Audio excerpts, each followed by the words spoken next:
summer movie season, I saw 29 new movies all through May to the end of August, and in today's video, we're going to be diving in and ranking every single one of them from worst to best. So make sure to strap in, grab some popcorn of yours, start throwing it in your mouth because we got a long list today, and I definitely can't wait to see your guys' ranking list because I didn't get to see every new movie that premiered this year. There was a lot, whether it was on streaming services or just in general in theaters that I had gotten to miss. If you saw some films that I didn't get to see, recommend them down below. If you saw some terrible movies this season, well, please don't recommend them at all. And welcome to my brand new set. This is just kind of a temp set. Once the other side of the room is officially done, we'll be able to flip this camera around. But without further ado, let's get into this ranking. Now to my number 29 is Heart of Stone. This is the brand new Gal Gadot Netflix movie, and honestly, it is one of the most generic movies that I've ever seen, probably in quite a while, and that's kind of just something that I've really much seen from the Netflix mold of films. So much genericness, so much stuff that I've just countlessly seen before, and a lot of things that I personally just do not care to watch.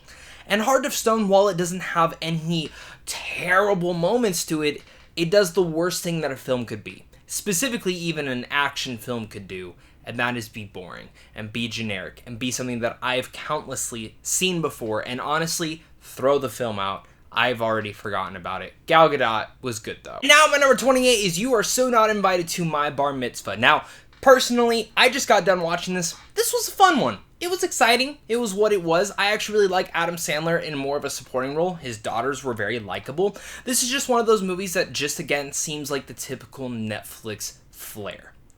And when it comes down to Netflix movies, I'm a little over them. Some win me over more than others, some do not at all, and some are prestigious movies that absolutely deserve the love, but when it comes down to Netflix movies, I overall just kind of find them to be a little bit forgettable. And at my number 27, we have Landscaping with Invisible Hands. This is a film that I got to see back at Sundance, but it premiered this summer, and it is a very unique film, a visionant, kind of in the way of an alien invasion, but more having this thematical avenue of poverty and how first class and middle class and all these different classisms that they really do, but what happens when aliens come over and buy a bunch of property on Earth. It's actually really unique, and I personally wasn't really looking forward to this one, but when I saw it at Sundance, it impressed me, and thinking on it, you know, there's some things in the third act that do lose me a little bit, but the performances are well done, the thematics are very strong, and I found this film to be entertaining overall. Number 26 is Strays. Now, Strays is a great one-time watch comedy.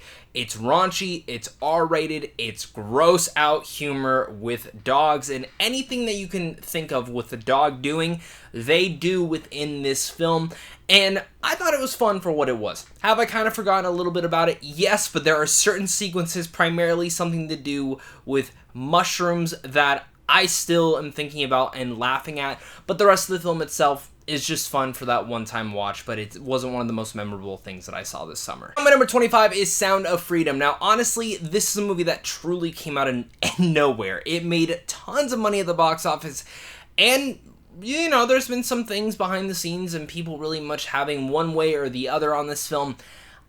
As a film, there's a lot of misses to the movie. But as a story and its themes and its ideas and specifically what it tries to talk about within child sex trafficking, it is very important to watch. I think there are a lot of people who have seen this movie now and have their eyes a little bit opened up to all of the bad elements of our world. And I think those are the aspects and those people, the general going audience, that need to be viewing this. Is everyone behind the scenes great? Probably not. We've already seen that in the news. But I definitely think the controversy on this film really needs to stray away and more just go towards the pros than the cons. But this isn't one of those summer blockbusters that you would absolutely watch and put into one of those must-haves of the summer.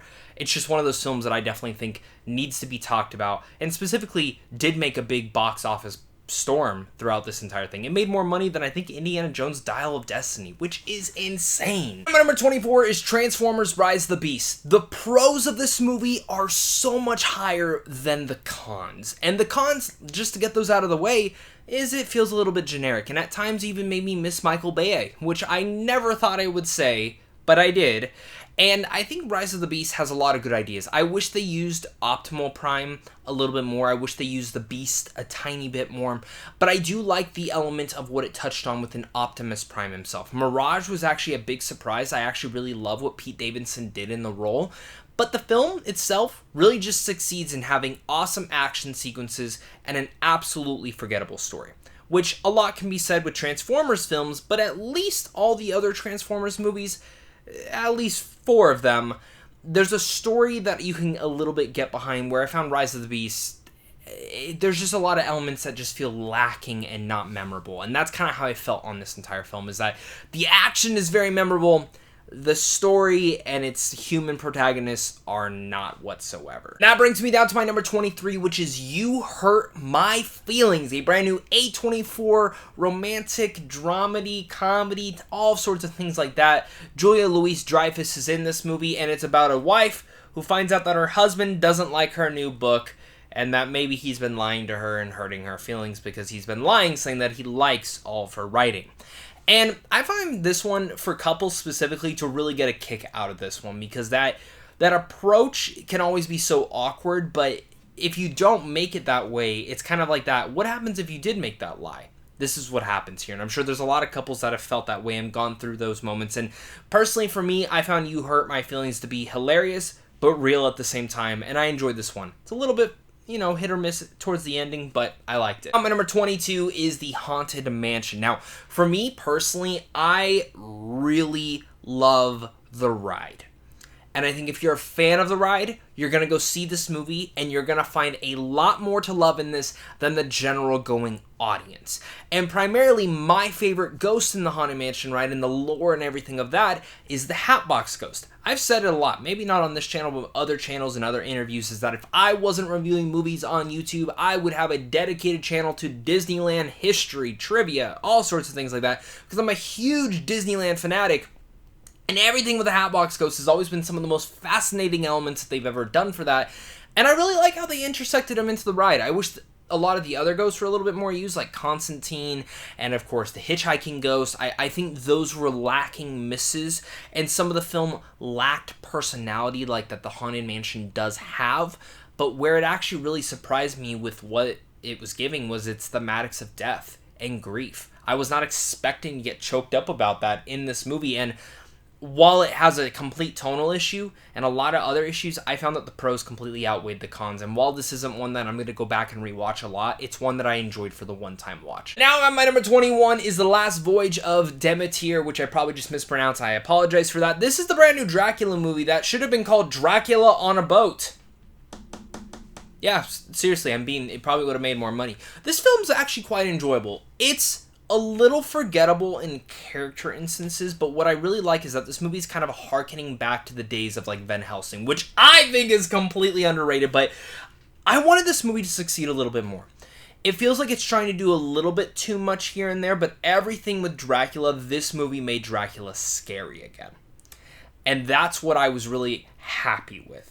Now, the one thing I wish they would have done a little bit more Dracula is give him a little bit more of a personality, because you can tell that he's not just a monster. But the best way to describe this movie is the same way that the director really much pitched the film, is that it's Dracula on a boat, and it's compared to Alien on a spaceship. And that's basically it right there. Number 20 is No Hard Feelings. This is a movie that I've actually sat on a little bit more and enjoyed the more that I've thought about it. It's not one of those comedies that I am going to go revisit a ton, but it's one that if it was on, I would absolutely watch moments to be said in it, because what it actually gives is, I thought this film was going to be awful, but Jennifer Lawrence gives a really fantastic performance in this comedy, and this comedy really much harkens back to the days of Knocked Up, 40-Year-Old Virgin, and all sorts of those Judd Apatow early films, where it is a comedy, but to the center of it all, it is real and it hits those dramatic moments that it needs to. And definitely that shift in drama shifts towards the third act just a little bit too strong, but I can't deny how much I enjoyed this film personally, and I honestly wish the film itself had a little bit of a stronger, more avenue towards the drama aspect towards the start of it, but there are a lot of hilarious moments in this, and again, like I mentioned, Jennifer Lawrence is incredible. Now, my number 19 is Extraction 2. Now, this film I didn't give a full review to, I did give a short to, so I kind of shared my feelings. I still like the first one a little bit more, but I did find that the action sequences in this one were a lot better. I mean, they are top notch, and when it comes down to Netflix action franchises, this is one of the better ones. Chris Hemsworth is phenomenal in this role. Sam Hargrave, the director of this, deserves everything. He's really much doing what Chad Stahelski went off and did with, of course, John Wick, and I really love what that team went off and did and how they've really much honed in and done their own thing, such as even David Leitch, but Sam Hargrave deserves an even bigger blockbuster. I'm sure they're going to do an Extraction 3. Extraction 2 has awesome action sequences. That 19 to 21 minute one-shot take was absolutely worth it. The rest of the film, though, it's good. It's fine. It's decent. I didn't really remember the story, and I found some of the characters to be absolutely annoying. At my number 18 is The Little Mermaid. I was not too excited for this one to go to live-action remake, primarily because I have found that a lot of the Disney live-action remakes are very forgettable and generic. This one, though, it's funny because the animated film is one of my favorite personal Disney ones, and everything in that animated film, the first half, everything under the sea, is so great in the animated version. But everything when it goes to Prince Eric and Ariel, I always find a little bit forgettable. It's actually the opposite here. Everything under the sea I found stilted and fine and a little boring. But when it comes down to the actual tone of it, when they go up to the sea, I found that Ariel and Eric actually had a lot of nuance to them and a really good chemistry. And I thought the performances were fantastic. But truly enough, the best part about this film is Halle Bailey. I found that Halle Bailey was absolutely incredible in this movie and really took me by storm with her performance. She is a star, and I loved her in this film, and is the reason that this film is so high up on this ranking. Number 17 is the Gran Turismo movie, which I was not excited for this one either, but it surprised me. I thought Neil Blomkamp did an amazing job with this. Now, personally, he's directed one of my favorite films of all time, District 9, and then ever since then, he's kind of had just a low ball. I didn't hate Elysium, I didn't even hate Chappie, but his last film was just not great. But Gran Turismo was good, surprisingly good. It's pretty generic when it comes down to certain family aspects and some of the character moments, but like the racing sequences are absolutely phenomenally made. I thought everything with the character of David Harbour, I thought his performance was great. I thought the main character, Archie, the actor, was phenomenal. And I really liked the overall story. I just wish they would have dove into a lot of the other characters. It kind of just felt a little bit generic on those. But Gran Turismo is just one of those movies that comes out and you're like, that was surprisingly good. And I hope Neil Blomkamp gets his next push into whatever he wants to do next. Number 16 is The Blackening, and this film either worked for you or it didn't. For me, this harkened back to some early 2000s horror comedies, and I just ate this movie up. I thought it was absolutely hilarious. I took my fiance. She thought it was hilarious. Our audience was so gratifying to it. The film is not going to work for everybody. The humor is going to be very hit or miss for people. And if it's your type of humor, you're going to enjoy it. But this horror comedy really just worked for me. I wish it had a little bit more of the slasher bits to it. It really much was more on the comedy aspect, but the horror moments worked. The best way to compare this movie is it really much feels like a scary movie. And when I say scary movie, it's those parodies that came back out in the early 2000s, 2005 film era. And I enjoyed this film for what it is, but I laughed quite a bit. Same thing with this upcoming one. At my number 15 is Fast X. Now, Fast X for me, I was almost off the Fast and Furious train.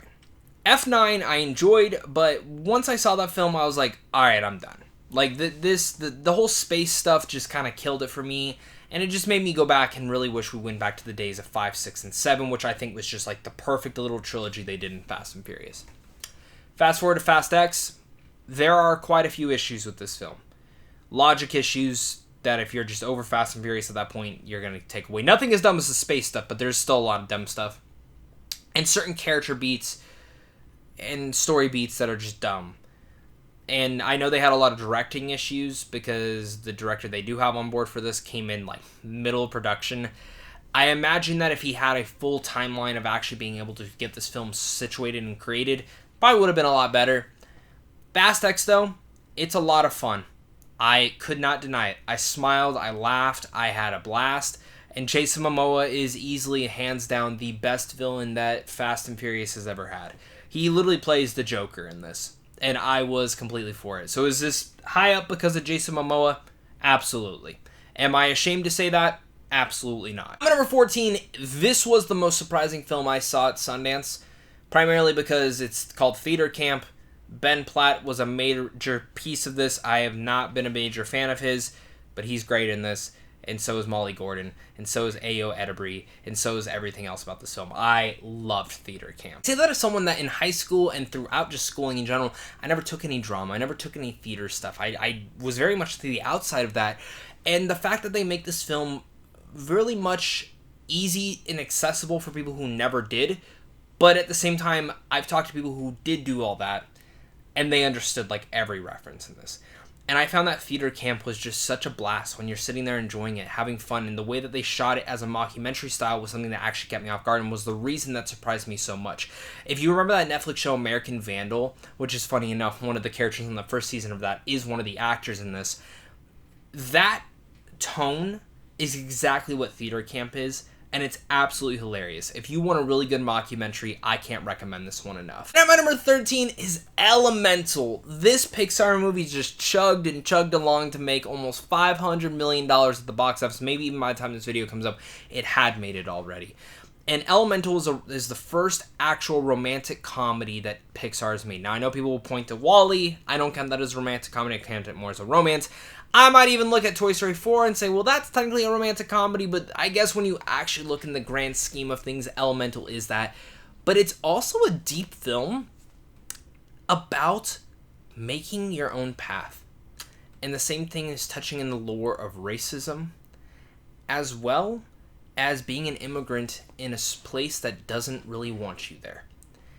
And I loved what this film was able to do with that, how it was able to touch that, the voice performances, the animation, of course, you know, is from Pixar, is going to be incredible. I'm just truly surprised what Elemental was. This is the film that I've continued to sit on and continue to fall in love with, whether it's with its characters and its elements. The only other, I guess, no pun intended on that, but the only thing I wish it would have done, I wish the film was a little bit longer. It falls into some familiar territory. I didn't love how all the characters came together towards the ending half because you knew that's what's going to happen. And I also wish they would have touched on the other elements a little bit more specifically because they really only touch on the fire and the water here. And it feels like there was a little bit more story to be told there. But Elemental is a success story in a lot of different ways, and I can't recommend this one enough. Then I'm at number 12, Blue Beetle. This movie was such a blast. Sholo is absolutely such a gratifying star. I know he's in Cobra Kai. I loved him in that, but to see him leading a full-on DC superhero film is great. And Blue Beetle is a character for me that while I didn't fully grow up with, once I saw Injustice 2 and played him, I fell in love with Jaime Reyes, and I had to see more of this character in comics and cartoons, and I went back and explored every little thing of him. Same thing with Ted Kord. And Blue Beetle, while it doesn't really focus on the mythology of the Beetle, which is one of the more interesting aspects, I'm actually kind of glad it didn't. Because for a first film, and however James Gunn intersects Jaime Reyes into the DC universe going forward, I have to say that I was really impressed to see how they put the characters first, how they put the family first, made you fall in love with those so much, to the point where you really do care, and you'll shed a tear when something bad happens to one of them. And the action is filmed so much greatly. It kind of feels like Spy Kids meets Iron Man, which maybe makes the film feel a little bit familiar, and I really wish the villain was handled a lot better, but Blue Beetle was such a surprise, and it was such a damn good movie as well. Now, my number 11 is a film that many of you guys probably had lower on this list, but this film worked for me, and that is The Flash. I loved The Flash. I loved it wholeheartedly, and while, again, who knows what is going on with Ezra Miller, I thought they were great in the film. I thought Michael Keaton was amazing in this movie. I thought Sasha Calle was great. I hope she's the Supergirl in the next DC universe that James Gunn is forming.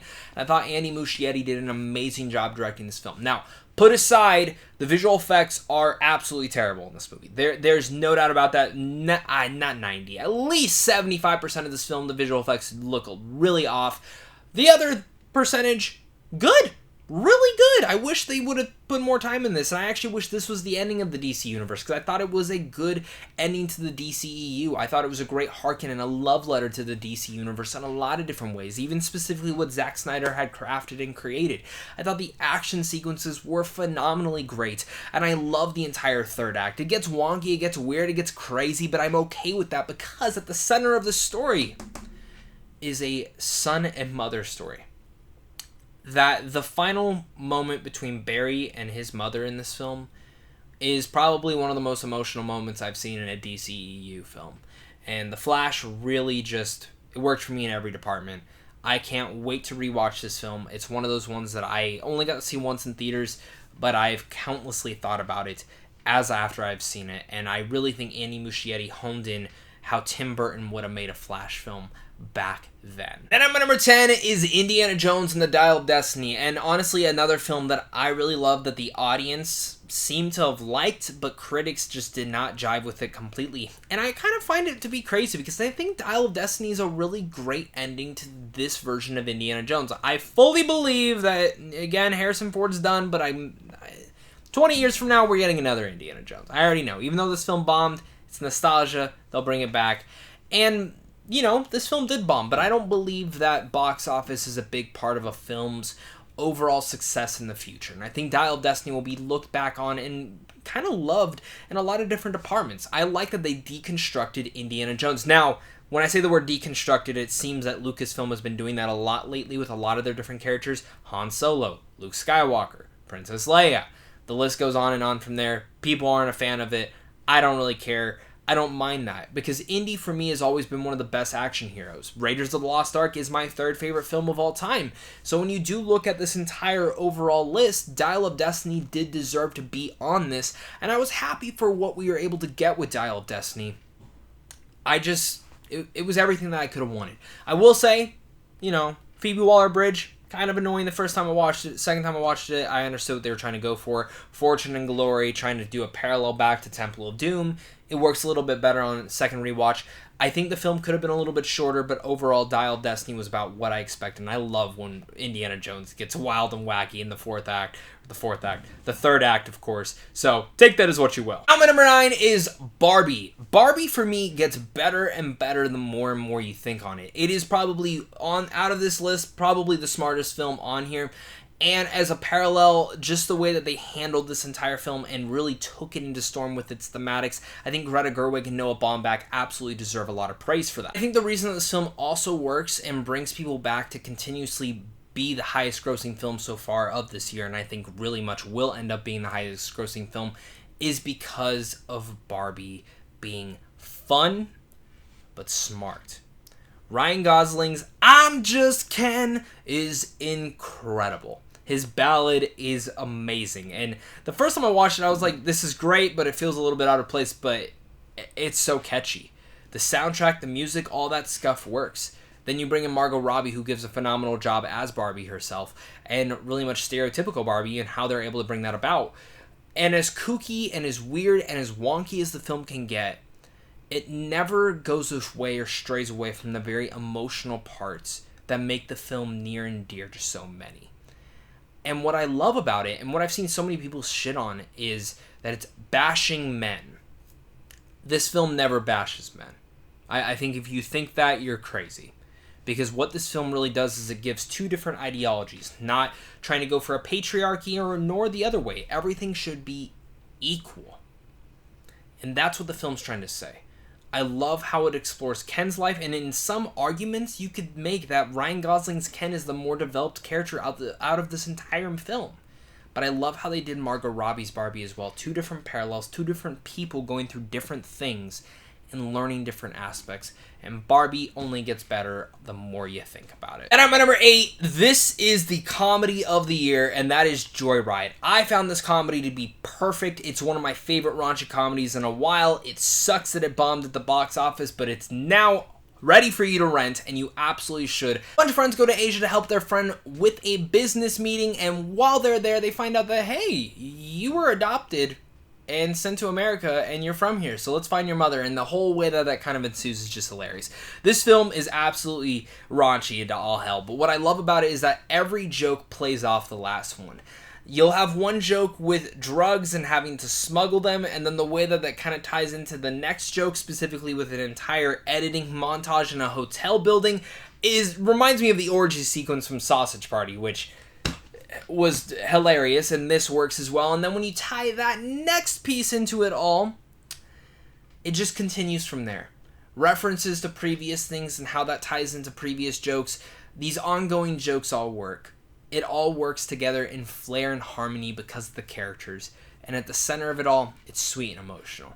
And if you have that group of friends that you love, no matter if you're a boy or girl, doesn't matter, you're going to find something to laugh about in Joyride. Number 7 is Talk to Me, the horror film of the year from the Raka Raka brothers. I grew up watching them on YouTube, and it was great to see them direct a horror film that really lands in a grand way. Talk to Me, I saw back at Sundance, and I continue to still think about it up until this day.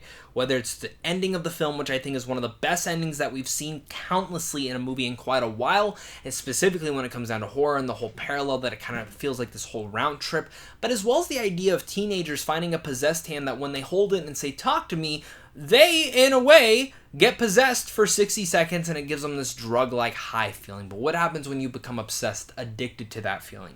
And those addictions really much crave into you. It's a fucked up, drug-like horror film that I absolutely loved. Because what it is that those brothers made a lot of really gross and grotesque, bloody YouTube videos with Ronald McDonald killing people. I'm being serious. Look it up. But the way that they actually still have those beats, you can still see that particularly in a couple different possession sequences, but where it really lands is with its characters. And the fact that this is produced by some producers of The Babadook, my personal favorite horror film of all time, I can see why they went for this. I can see where these brothers do more than just the grotesque entertainment. They know how to land character. They know how to touch on characters. And I think Talk to Me is fantastic for that. I cannot wait to see the sequel. I'm very curious to see how they do it. And Sophia Wilde is a star in the making. Now, my number 6 is TMNT Mutant Mayhem, or Teenage Mutant Ninja Turtles Mutant Mayhem. This is the best Teenage Mutant Ninja Turtles movie so far. Not just counting the soundtrack or the score. All of that is fantastic. But because they actually feel like real teenagers. I love it. I love how the animation feels like it's from 13-year-olds drawing something on the side of your notebook when you're supposed to be taking notes in class, because that's what I did. And they do that in such a flair. The animation is kind of Spiderverse-esque, but it's its own vibe to it all. It's from the creators of Gravity Falls, as well as Seth Rogen and Evan Goldberg, which you know is just going to really work. And all of it just has all this nice knitted parts to it.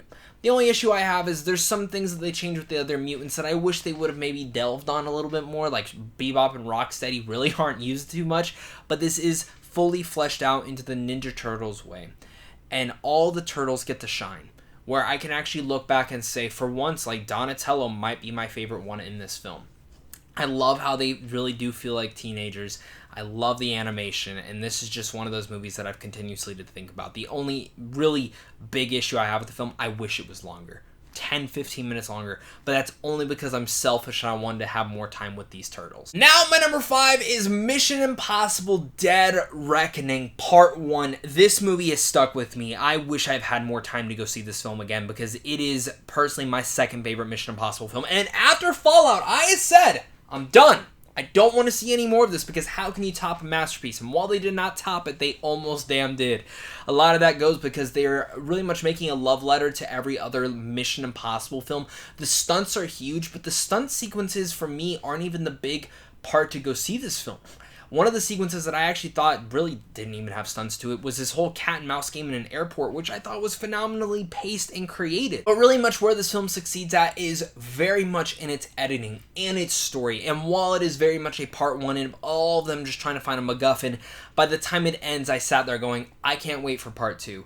I think Tom Cruise kills it in this movie. I think Haley Atwell, You know, whatever they do with Ethan Hunt in the future, Haley Atwell should take over this franchise. She's fantastic. I really still love what Rebecca Ferguson did, and while we're not getting into spoilers, I have theories for her role maybe in part 2, but with that said, Dead Reckoning Part 1 was fantastic. We go to my number 4, which is Guardians of the Galaxy Volume 3, which almost pretty much kicked off the entire summer season, and this is, hands down, probably my favorite MCU film to date. It's the best comic book movie trilogy, I think, until Spiderverse comes out, the third film, but I love what James Gunn did in ending this story. I love how James Gunn brought these characters and tie everything back, because this is one of the few sequels where when you watch it, it elevates 1 and 2 to an even higher standard in all the characters and every time that you ever saw them. But Guardians of the Galaxy Volume 3 gave development to Rocket Raccoon finally, which makes him, for me, the best written character in the entire MCU as well. This film is just great. It's paced great, it has great soundtrack and great score, but at the same time it contains great entertainment value, hilarious and emotional, where it'll rip your heart out, and it gives the best villain that the Guardians have had to face yet, who is an absolute horrific monster. Guardians of the Galaxy Volume 3 is everything that I wanted it to be and more, that I just continue to think about more and more, and I bravo to James Gunn. Now, my number 3 is Past Lives. This is my third favorite film of the entire year. If you still have not seen it, it's now on VOD. Go check it out. It's an A24 love story, and it really is fascinating. The way that it handles this love story between two people who it was never really their time to shine. And I love how it actually details the unique and special elements of love itself and different cultures. And Past Lives really took me by storm by how emotional it truly makes you by the finale. And I really think that this film itself deserves a lot more praise. I know it's a small film, I know it's A24, but it's one of those ones that when you watch it, you feel emotional getting into it all. And I can't recommend Past Lives enough. Again, third favorite film of the year and the third best film of the summer. My number 2, though, is Oppenheimer. You knew this was going to be on the list. I'm a giant Christopher Nolan fan, and I think this might be his third best movie of all time. But with that said, Oppenheimer is just... it's probably one of the best biopics ever made. And it's also just one of those stories and one of those movies that easily could have gone in a very boring route, the fact that it is 3 hours long, but it's a film that sits with you and settles with you. And I got to see it in IMAX 70mm, which is like in only 19 to 22 locations in the entire world. And I'm blessed that I got to see that experience, because it is one of the most magical movie settings that I've ever seen a film. And the way that Christopher Nolan can make a biopic and a drama that's 3 hours long feel only at like an hour and 45 minutes, but grab you and put you into every single sequence. The fact that he can give and have these different timelines and these different stories going on, but never make it feel confusing. Because on paper, I can imagine that seems like it. But this film is so accessible. But I think one of the most touching and horrific parts about the film, because in a way this is a horror film, is the way that the film ends. And when you see that ending in the way that it parallels back to the very first sequence that you saw in this film, it makes you rethink everything. Because the fact that the peak of this film is not just the bomb, it's the ending of this movie. It's an ending conversation. It's an ending shot that is in the trailer, but I don't want to say which one it is in case you haven't gotten to see Oppenheimer yet. And it's that ending beauty that makes you look at it and go, we are fucked as humans. And how what one man did chain reacted to everything else, and that they never shied away from any of that. I thought it was brilliant. Cillian Murphy is absolutely incredible in this, and Robert Downey Jr. might have delivered his best performance yet. But my number 1, and I think if you've watched my channel, you knew this was coming. If you didn't, maybe you didn't, but it's Spider-Man Across the Spiderverse. I was against them doing a sequel to Into the Spider-Verse because I found that film to be perfect. It was my favorite film of that year, and for me, it was my favorite comic book film of that time. I just didn't understand how you could make a film better than that, and I've always felt that if you're going to do a sequel, you either need to make it as good or better. And Across the Spider-Verse is now one of my favorite films of all time, but it's also the best Spider-Man film and the best comic book movie ever made. As of now, I mean, I'm hoping the third film will even surpass this. The love and care that went into this, the animation, the artist, everything of that nature is just phenomenal. The story, the way that it handles the multiverse is perfection. But this is the film that just had my jaw on the floor from the very start. The best score of this year, which easily could go to Oppenheimer as well, is in this movie. The way that the score and the soundtrack mix interchangeably to elevate each and every one of the sequences is impressive. It's one of the few scores that I still listen to on its own. The entire Spider-Gwen sequence in the beginning, that what Daniel Pepperman does in that is just magical. It's movie magic. And I said it that my favorite film of all time is Toy Story. If you can't tell, I have the whole case right there. This whole room, when you see it, is all very much Toy Story-esque. If I had seen Spiderverse at that young of an age when I had first seen Toy Story, this would probably be my favorite film. This would be the film that shaped my childhood. This would be the film that shaped my life. And it's shaping it in a way right now because now I can look back and I can see all the little nuances and all the little things every time I got to see this film. How it doesn't feel like that 2 hours and like 25 minutes. It flies by. It's, again, The Empire Strikes Back for this generation, as well as one of the best films that has ever been made. I love Across the Spider-Verse, and I've said it, I do not see any film surpassing it this year. It's my favorite movie of this year, and it hands down won the entire summer. But guys, that's my ranking of all 29 summer films that I got to see. This was a long-winded ranking, I know. This was a pretty solid summer. There was a lot of amazing films, a lot of generic stuff, but films that I overall did enjoy. Let me know down below what your guys' thoughts are. Hit the like and subscribe button for more content like this on a daily basis. And of course, until next time, stay classy.